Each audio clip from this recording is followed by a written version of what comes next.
हमारे साथ हैं पूर्व गरौठा विधायक दीपनारायण सिंह यादव, जो कल नामांकन के बाद निरंतर कई सालों से गरौठा के अंदर लोगों से मिलाने का काम कर रहे हैं। इनके पुत्र मून भैया भी लोगों से मिलने का काम कर रहे हैं। जानते हैं कि आखिरकार कौन सा मुद्दा रहेगा, क्या देखने को मिल रहा है गरौठा की जनता। विधायक जी, जब आपके सफर में जो दौर है तो खूब विकास भाव, परंतु हम भी सर्वे कर रहे हैं, लोगों के बीच में जा रहा है, कछु दिख नहीं रहा, लोग वक्त त्राही ये पूरे गाँव में।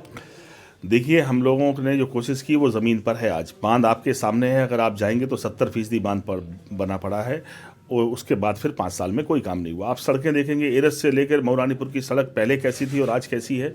इन 5 सालों में इन्होंने उस पर एक बार रिकॉर्ड भी नहीं कराया। हमने कहा सड़कें हमने बनाई, जो हमने चिरगांव से लेकर हमीरपुर की सड़क हम बना रहे थे, टेंडर करा दिया, सब करा दिया, बाद में शिलान्यास दोबारा करा दिया। अब तो चुनाव है, अब तो विभाग में आप सच्चाई जान लो कौन लेकर आया था ये सड़क। तो मैंने कहा इन्होंने तो कोई सड़क ही नहीं बनाई। एक बनी, हम लोहिया ग्राम बना रहे थे, जनेश्वर मिश्रा ग्राम बना रहे थे, हम लोग अम्बेडकर ग्राम बना रहे थे, हम लोग रणनीति के तहत हम लोग लोहिया आवास बना रहे थे। मैंने कहा इन्होंने पूरे 5 साल में सारे गाँव बंद कर दिए, किसी गाँव में कोई डेवलपमेंट के नाम पर जीरो है ये। तो मैंने कहा फ़र्क है, फैसले का फ़र्क है। अखिलेश जी के फैसले याद करो। अखिलेश जी के फैसले पहले दिन था कि बच्चों को 60 लाख बच्चों को ड्रेस मिलती थी। अखिलेश यादव जी के पहले इस प्रदेश में बच्चों को 2 करोड़ बच्चों को ड्रेस का इंतजाम किया। गरीब हर वर्ग में, हर जाति में है, सबको हम इंतजाम करेंगे। कन्या विद्याधन दिया, गरीब की बेटी, किसानों से कहा तुम अपनी बेटियों को पढ़ाओ, फीस माफ़ करेंगे, वजीफा देंगे, इंटर पास करोगे, कन्या विद्याधन देंगे। 1200 करोड़ रुपए कन्या विद्याधन दिया इन्होंने। तो कन्या विद्याधन भी छीन लिया गरीब किसान बेटियों से। पेंशन योजना लेकर आए, 55 लाख महिलाओं को पेंशन 500 रुपये महीना देते थे। उन्होंने कहा इस बार हम 1500 देंगे, लेकिन पिछले 5 साल में पेंशन छीनी है बूढ़ी माताओं से। तो मैंने कहा एक तरफ करने वाले, एक तरफ छीनने वाले लोगों के बीच की लड़ाई है।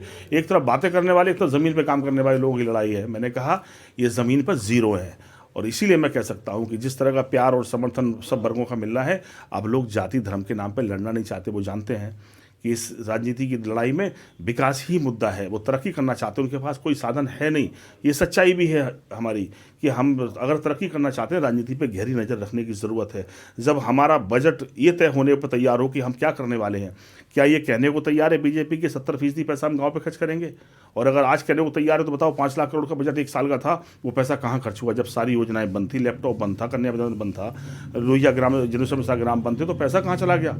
गरीब अपना हिसाब ना ले ले, ये पैसा भी गरीब का है। राजनीति में एक लड़ाई है, वोट भी उसका, नोट भी उसका, लेकिन नोट का हिसाब ना देना पड़े, इसलिए जाति के रूप में बदल देते हैं लड़ाई को। धर्म की बातें करके बात करते हैं कि आगे फिर बेईमानी का रास्ता बना रहे इनका। लोगों का दिमाग उस बात पे जाए नहीं कि हमें हिसाब देना है। किसका पैसे, किसकी मेहनत की कमाई का बजट है? पूरा एक एक पाई इस देश के मजदूर किसानों के पैसे की मेहनत की कमाई का है। जीएसटी उद्योगपति पर नहीं लगता, जीएसटी को असली पेदाता जनता है, किसान है। तो मैंने कहा देश का बजट हो, प्रदेश का बजट हो, ये लोगों की मेहनत की गाड़ी कमाई का पैसा है। ये राजनीतिक समझदारी से जाति धर्म में बदलकर उस पैसे से बेईमानी करना चाहते हैं, इससे नई बातें कर रहे हैं। पर समझदार हो रहे हैं लोग, बदलाव है लोगों में, लोग तरक्की करना चाहते हैं। आज किसी गांव में चले जाओ, सब वर्ग जाति के लोग एक साथ खड़े होकर समाजवादी पार्टी के साथ चलने को तैयार हैं। मैंने कहा मेरी कोशिश होगी, जिस उम्मीद के साथ वो समाजवादी पार्टी तो देख रहे हैं अखिलेश यादव को मुख्यमंत्री बनाना चाहते हैं, हमारी कोशिश होगी जो 5 साल का नुकसान उन्हें 25 साल भोगना पड़ेगा, उसे हम 5 साल में कैसे भरपाई करें, ये मेरी कोशिश होगी। मेरी कोशिश होगी कि 1000 बहनों की शादी इन 5 सालों में करूँगा। जो 5 साल पिछले 500 बेटियों की शादी रुकी रही, उसकी भरपाई करूँगा और धूमधाम से करूँगा। हर बिरादरी में जातियों की नफरत कैसे कम हो, इसके लिए ये सामूहिक कार्यक्रम में हमेशा अपनी ज़िंदगी जोड़े रहा हूँ, आगे भी जोड़े रखूँगा। बहुत बहुत धन्यवाद। जय हिंद।